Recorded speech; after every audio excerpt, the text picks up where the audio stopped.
Way, whether you plan to have a quiet one or a little bit more adventurous one. What's the weather going to be like? Weather is going to be quite warm, and I think we should stay dry as well once we get to the 4th of July. We do have some slight storm chances in the forecast that we'll talk about here in a second, but let's jump into tomorrow first. It'll be a warm start. A lot of us will hold right around the mid to upper 70s, but I'm going to go about 80 for the low temperature in Tulsa, and then we'll warm things up into the mid 90s, very similar to today, and heat index values should be up into the low to mid 100s. At least we will continue to have that breeze out of the south at about 10 to 20 miles per hour. And as mentioned, morning lows mostly probably mid to upper 70s, but you get into the metro, there may be some of us that hold on to that 80-degree mark for the morning low tomorrow, with afternoon highs in the low to mid 90s. A lot of mugginess to the air. It's been a very wet June, and for more on that, certified meteorologist Mike Grogan is out at Keystone Dam. And Mike, a lot of water coming out of Lake Keystone at the moment. Yeah, certainly so, Michael. You can hear the roar. You can see the white water, the effect of that very wet June.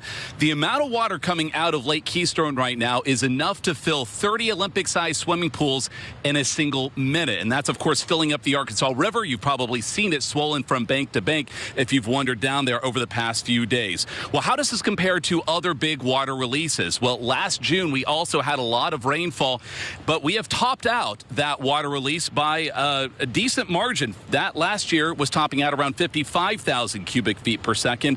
But you have to go all the way back 6 years ago to the big floods of May 2019 into early June, when we had water release that was 4.5 times the amount you see coming out from Keystone Dam behind me. So not in any concern of flooding, but certainly a whole lot of water that the Army Corps of Engineers is having to manage. And it's all brought to us by all that rainfall that came over the past 30 days, amounting anywhere to 8 to 12 inches, especially from Tulsa up to the northwest in that Arkansas River Basin.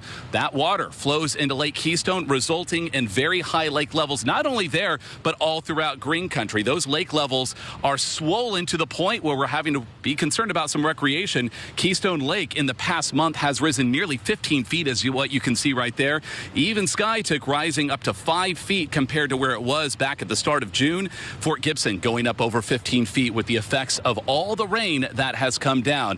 This is kind of a balancing act the Army Corps of Engineers makes when we have a lot of water in our reservoirs, to release them at strategic points so we don't flood out the rivers, but hopefully allowing a stabilization of those lake levels as we move towards the holiday weekend. As we move through a dry week, hopefully that will settle those levels down as a lot of folks head to their favorite lakes. Back to you, Michael.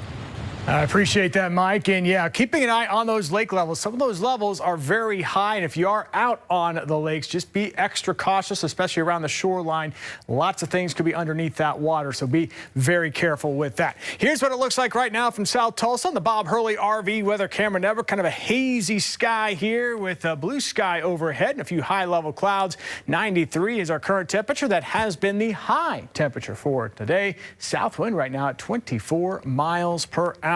Looking at dual Doppler, we are quiet. There are a few thunderstorms out here in the Texas Panhandle with a couple of severe thunderstorm warnings out there. That is not going to affect us at all. We will stay quiet. We'll keep this southerly flow going, and we're going to keep things hot tomorrow. Temperatures, as mentioned, low to mid 90s for our highs. Main storm chances stay well out to our west, northwest Oklahoma, out into the Oklahoma and Texas Panhandles tomorrow. Keeping it hot on Wednesday. We'll keep the forecast dry as well, but notice a few showers and thunderstorms popping up here over Arkansas, Louisiana, East Texas. There may be a chance as we get into Thursday that we could get a couple isolated storms, especially near or east of Highway 69. So that is a slim chance there once we get to Thursday that some of us may see a shower or a storm. Heat index value is going to be right up there in the mid 100s for the metro as we go through Friday. Don't expect that to change much as we go into the 4th of July either. Here's a breakdown hour by hour of Wednesday. Warm start in the morning hours. That south breeze will be up there, 94 degrees for the high.